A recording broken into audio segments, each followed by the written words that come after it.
नमस्कार दोस्तों, क्या हाल चाल है। आज हम एक महत्वपूर्ण टॉपिक, जिसको हम महत्वपूर्ण टॉपिक, बहुत महत्वपूर्ण टॉपिक कह सकते हैं, वह है भारतीय रियासतों के एकीकरण में सरदार वल्लभ भाई पटेल की भूमिका। उसके बारे में समझेंगे कि वो किस प्रकार से भारतीय रियासतों का एकीकरण करने में सफल रहे, कहाँ तक सफल रहे, इन सब के बारे में डिटेल से चर्चा करेंगे।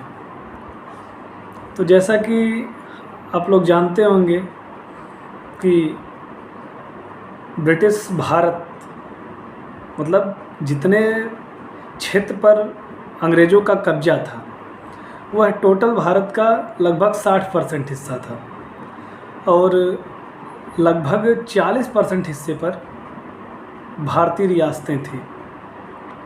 उस समय लगभग 562-65 के लगभग रियासतें थी, जिनके एकीकरण की एक महत्वपूर्ण चुनौती थी और उस चुनौती को पूर्ण करने का काम सरदार वल्लभ भाई पटेल के जिम्मे आया।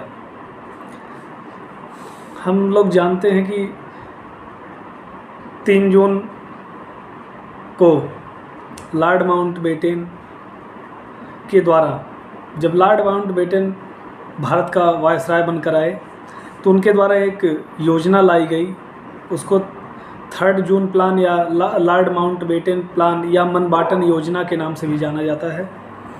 उसमें भारत और पाकिस्तान 2 संप्रभु राष्ट्र बनाने की बात कही गई और उसमें यह कहा गया कि भारत को 15 अगस्त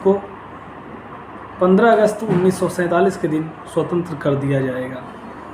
अब बात अगर हम करें कि लॉर्ड माउंटबेटन के मन में उस समय 15 अगस्त की तारीख ही क्यों आई, तो 15 अगस्त की तारीख इसलिए आई क्योंकि जब द्वितीय विश्व युद्ध चल रहा था, आप लोगों को पता होगा कि 6 अगस्त 9 अगस्त को यूनाइटेड स्टेट्स ऑफ अमेरिका के द्वारा जापान के 2 शहरों हिरोशिमा और नागासाकी पर लिटिल बॉय और फैट बॉय नामक परमाणु बम गिरा दिया गया।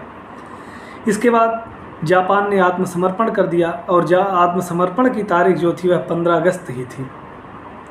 इसलिए लॉर्ड माउंटबेटन ने ही उस तारीख को एक याद रखने के उपलक्ष्य में भारत का विभाजन भी उसी दिन करने की घोषणा कर दी और भारत और पाकिस्तान नाम के 2 स्वतंत्र राष्ट्र बनाने की भी घोषणा कर दी।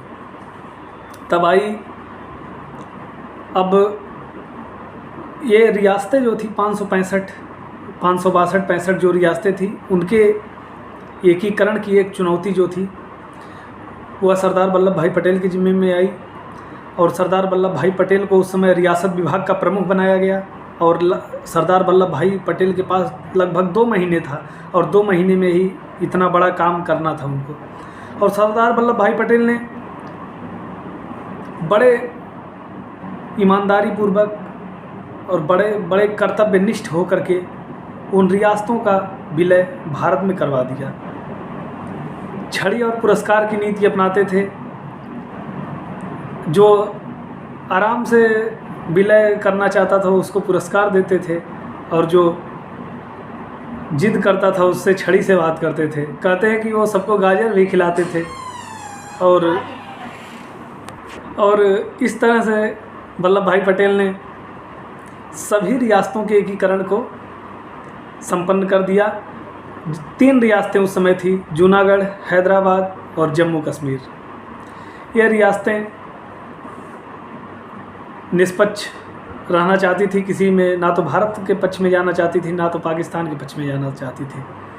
तो इसमें बाद में हैदराबाद को पुलिस बल के माध्यम से भारत में विलय करवा लिया गया और जूनागढ़ में जनमत संग्रह के माध्यम से जनमत संग्रह करवाया गया और वह सब जनमत संग्रह भारत के पक्ष में हुआ, तो वह जूनागढ़ भी भारत के पक्ष में आ गया और जूनागढ़ का राजा उसको छोड़ के भाग गया। और कश्मीर का मुद्दा तो बाद में जब पाकिस्तान के द्वारा कश्मीर पर आक्रमण किया जाने लगा, भारत स्वतंत्र हो गया, उसके बाद राजा हरि सिंह ने हस्ताक्षर किया था। उसके बाद अभी तक वो मुद्दा चल ही रहा है। जबकि कश्मीर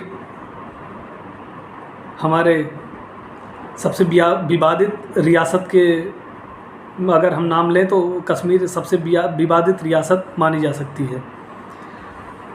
दोस्तों, सरदार वल्लभ भाई पटेल भारत के एकीकरण में उतनी महत्वपूर्ण भूमिका निभाते हैं जितना कि जर्मनी के एकीकरण में बिस्मार्क की थी।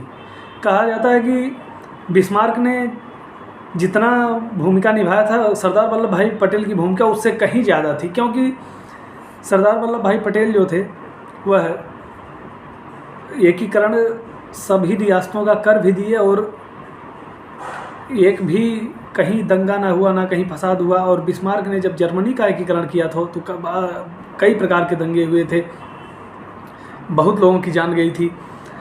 दोस्तों, इसीलिए सरदार वल्लभ भाई पटेल के जन्मदिन को जो ये 31 अक्टूबर को मनाया जाता है, उस दिन हम लोग राष्ट्रीय एकता दिवस के रूप में मनाते हैं और राष्ट्रीय एकता दिवस के रूप में मनाया जाता है। और इसी के उपलक्ष्य में स्टैचू ऑफ यूनिटी, जो कि गुजरात में नर्मदा नदी के तट पर बनी है, इसी के उपलक्ष्य में सरदार वल्लभ भाई पटेल को राष्ट्रीय एकता दिवस के रूप में याद रखने के लिए उनके जन्मदिन को मनाया जाने लगा।